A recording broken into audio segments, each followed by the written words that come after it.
Okay, we're back with part 3 of this radio helicopter configuration. I'm going to go ahead and turn the radio back on. We're going to look at the tail in this section. I've got a hole set on so that we can go ahead and work with a helicopter and plug it in. Now, typically before I plug it in, your gyro, it's better to initialize with the gyro on, so I'll put the gyro into the down position. However, you can reset it, and I'll show you how to do that after the fact in just a moment.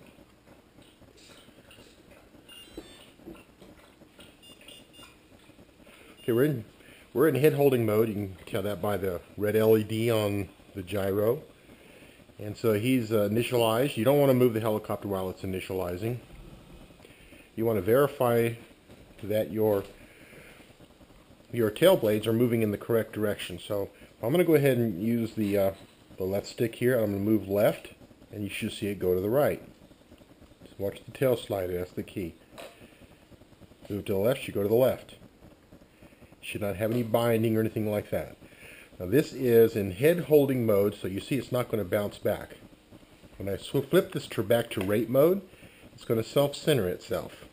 So anytime that you take the slider over and let go of it, it's going to go back to center. But in head holding mode, it doesn't happen.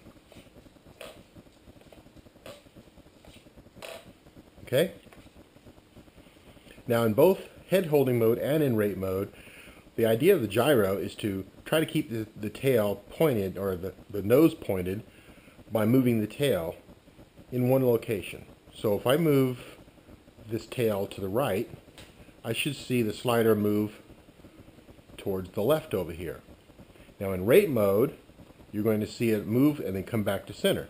Just like whenever we're using our controls, it returns back to center. If you're in head holding mode, the light is on, and you move it, you see it stays. And this is one of the reasons you do not want to carry your helicopter around with head holding mode turned on, because it can end up binding. If you don't have your servo limit set up, it could bind that tail servo, or if nothing else, at least put full strength signal on it all the time and cause motor problems. So the old pinch test is where you take your finger in between here, between the tail slider and the tail assembly, and you move the helicopter counterclockwise, nose to the left, and it should pinch your fingers. Okay? That's the old pinch test. You can do this when you're getting set up to fly. You just go out there and just make sure that it pinches, and you know that it's moving in the right direction. Okay? Now, if it isn't moving in the right direction, then there's two things for a tail servo in moving the correct direction. When I set up a tail, before I attach the gyro, I go ahead and run the servo right into the rudder port of the receiver, and I make sure that it is in the correct direction and set the reverse so that my rod is moving in the right direction according to the stick. Now, that's the first direction. The direction that you see on your gyro, that doesn't really have anything to do at all with your stick. That has to do with its compensation. So when we're in head holding mode and we move to the left like this, the slider should come right on up to the tail assembly. If it doesn't and it goes the other direction, that means that your compensation switch direction on the gyro needs to be switched around to the other direction. Okay? So tails are very, very simple, but one of the most important parts of flying. If you don't have this right, what's going to happen when you spin this helicopter up is, if you got it going in the wrong direction, it's going to get a little bit of signal telling it to go the wrong way, which makes it go even further and further, and pretty soon, like in microseconds, this helicopter is going to be twirling around on the ground at high speed. Not a good thing.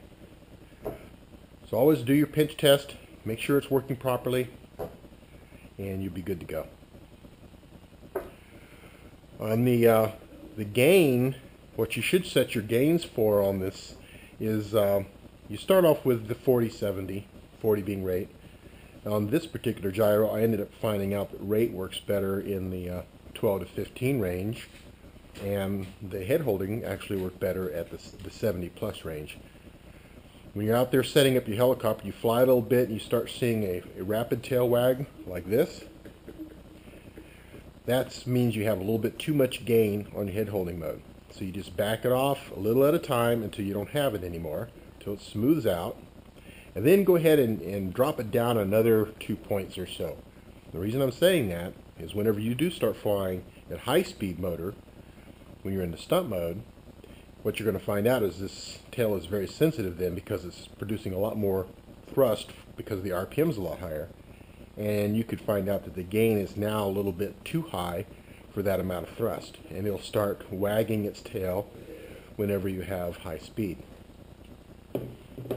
So that does it for this part 3. Thank you.